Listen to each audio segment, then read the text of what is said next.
Hello everyone, welcome to my first video lecture. This is the counting bits problem from LeetCode. So basically this problem says that given a non-negative integer num, for every numbers in the range 0 less than I less than num, calculate the total number of ones in their binary representation and return them as an array. For example, if you take a look at 5, so you need to return a total number of ones from 0 to 5. Okay, so you have 0 and so we'll have a represent let me use black ink.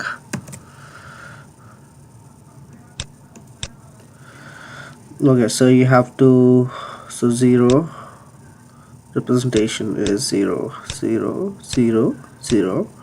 It has 0's ones in its binary representation, thereby 0 here, and 1 has 0 0 0 1, and that's why you have 1 here for 1, and 2 has 0 0 1 0, and there you go, and 3 has 0 0 1 1, and it has 2 ones in its binary representation, and 4 has 0 1 0 0.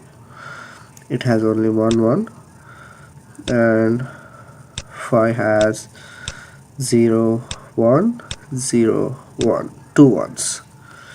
So this is the problem. Okay, so let's go about solving it.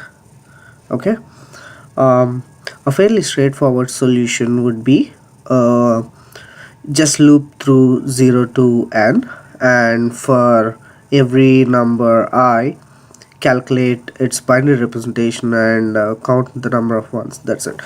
So it would go like for I equal to 0 to n,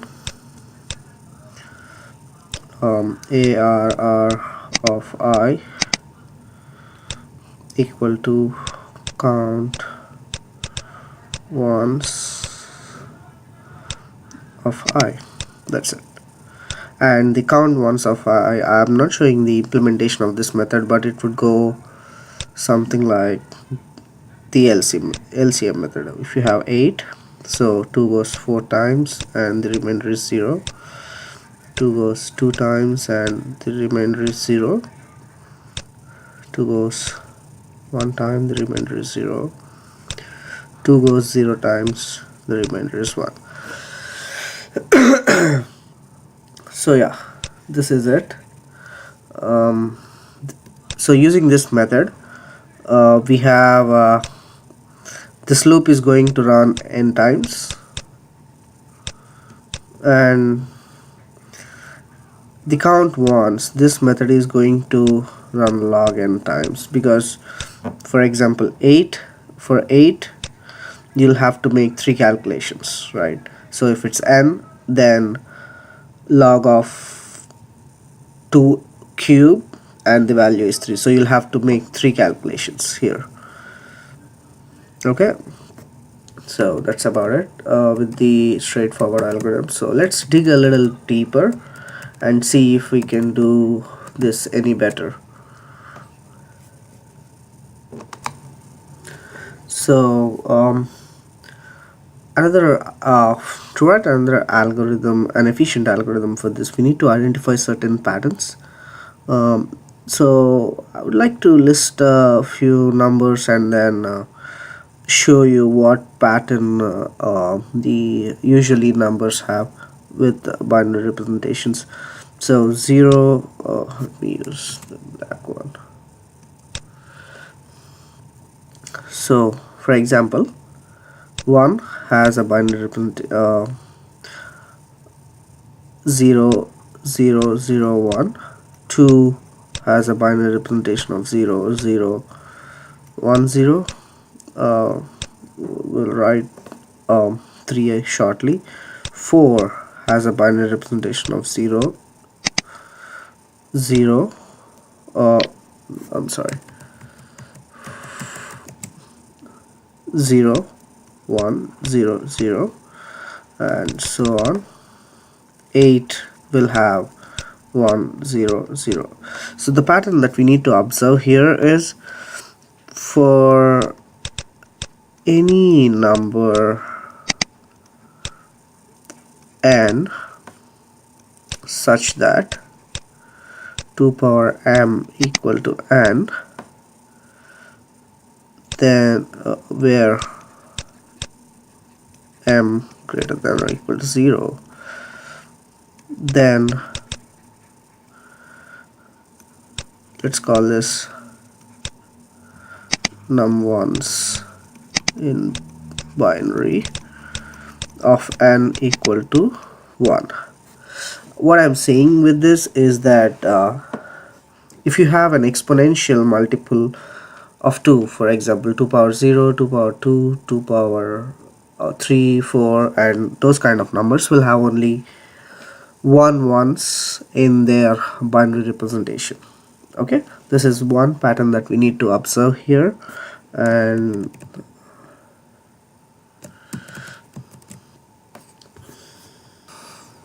so whenever we see whenever we iterating I from 0 to n, so if you see a number that is an exponential multiple of 2, we can directly return 1. So let's go and write an algorithm for this. Let me draw. Okay, so if you see, for I equal to 0 to n, let me declare some variable. I want to declare something called x equal to 1. So this will basically, this x will keep track of exponential multiples of 2, like 1 2 3 4 and all.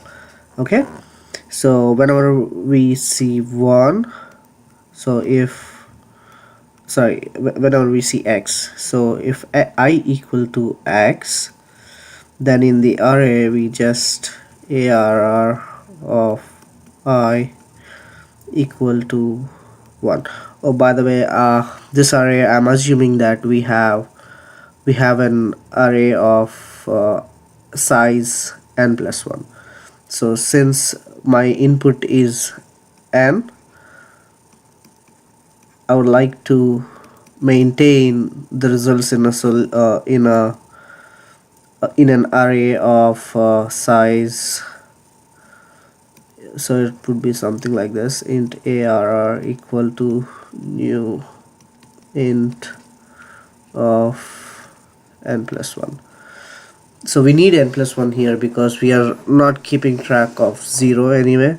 So we need we are maintaining the indices, right? So you can also omit the 0, but I would like to keep that way for readability. Okay, so whenever we see x, whenever I equal to x, arr of I equal to 1, and we want to increment x, right? So the increment meaning for x would be just multiplying it by 2. So x equal to x into 2. Okay, so this covers the scenarios where I is an exponential multiple of 2. So what about the scenarios like 3 or 5, 6, 7, right? So if you see, 3 can be written as 2 plus 1, and 5 can be written as 4 plus 1, and this can be written as 4 plus 2. This can be written as 4 plus 3, which is also equal to, for example, this is, let's consider 7. This is also equal to b of 4 plus b of 3. So the function b of n will basically return total number of ones in n's binary representation. So 7 is the total number of ones in binary representation of 7 is actually the total number of ones in binary representation of 4 plus 3. Okay. So in the else case, we'll be covering all these kind of numbers that are not exponential multiples of 2. So basically for these kind of numbers, let's declare a variable called p equals, let's keep this one.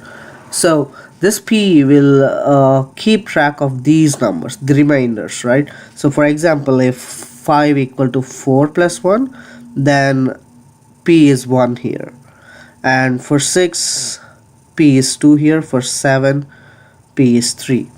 Okay. So so for this for example, in the case of 7, this expression will evaluate to 1 plus what's b of 1 plus b of 3, and b of 3 equal to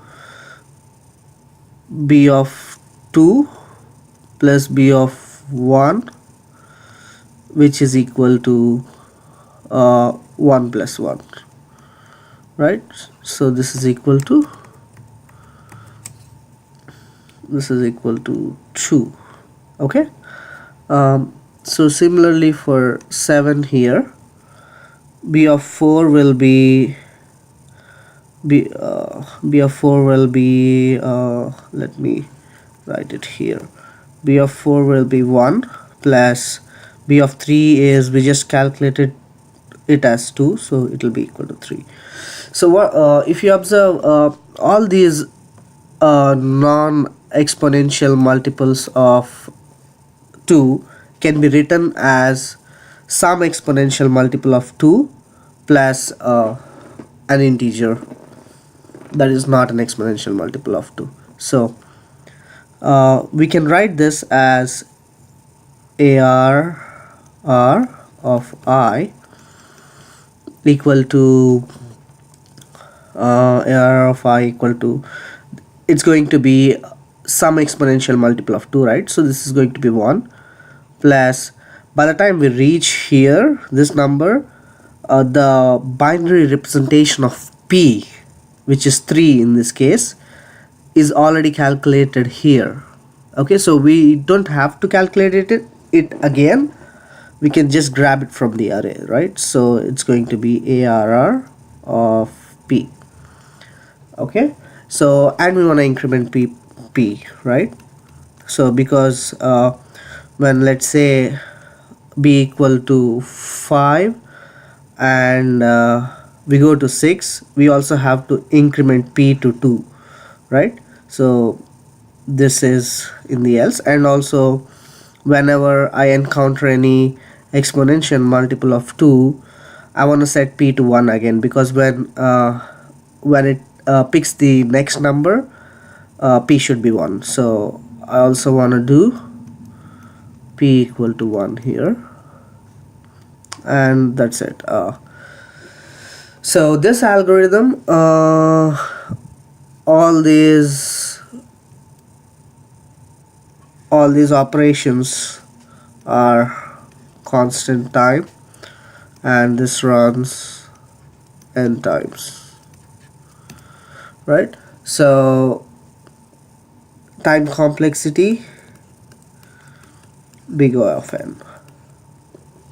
Okay, so thank you everyone for watching this video. If you have any questions, please post them in the comments, and if you find any mistakes, or if you have any other algorithm that is much more efficient, please do mention in the comments. I'll see you next time. Bye.